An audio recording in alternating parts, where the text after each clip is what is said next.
Les 32 pays membres de l'OTAN sont réunis à Washington du 9 au 11 juillet.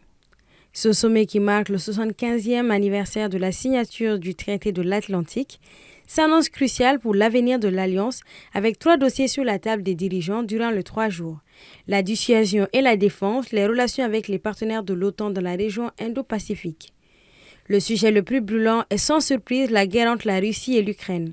2 ans après le début du conflit et malgré les nombreuses aides étrangères, l'Ukraine peine à s'en sortir face à la Russie. À l'ouverture du sommet, le président américain Joe Biden et plusieurs autres pays de l'OTAN ont annoncé l'envoi de systèmes de défense anti-aérienne à l'Ukraine. Remember, NATO's character is fundamentally democratic, always has been and always must continue to be. And today, NATO is better resourced than it ever has been. Ukraine can and will stop Putin, especially with our full collective support. They have our full support.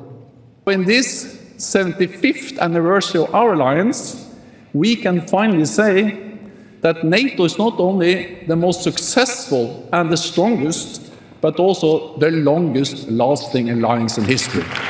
Sur la question de l'intégration de l'Ukraine à l'Alliance, malgré les aides, à ce jour, les États-Unis et l'Allemagne restent opposés à cette adhésion, considérée comme la ligne rouge de Moscou. Par ailleurs, Volodymyr Zelensky n'a pas été invité à prendre part au sommet. Les États-Unis sont le membre le plus puissant de l'organisation et la question de l'aide à l'Ukraine pourrait prendre fin si l'ancien président américain Donald Trump remporte les élections de novembre 2024.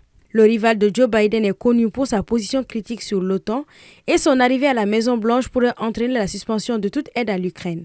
Il a d'ailleurs annoncé lors du débat face à Joe Biden régler le conflit en un temps éclair entre la Russie et l'Ukraine après sa réélection. L'organisation du traité de l'Atlantique Nord a été créée en 1949 en pleine guerre froide par 12 pays, à savoir la Belgique, le Canada, le Danemark, les États-Unis, la France, l'Islande, l'Italie, le Luxembourg, la Norvège, les Pays-Bas, le Portugal et le Royaume-Uni. Dès la création, il s'agissait avant tout de contrer la menace que l'Union soviétique faisait peser sur la sécurité européenne, d'où le fait que négocier avec Moscou est le quotidien de l'OTAN. Aujourd'hui élargie à 32 membres, l'organisation dispose de 500 000 militaires.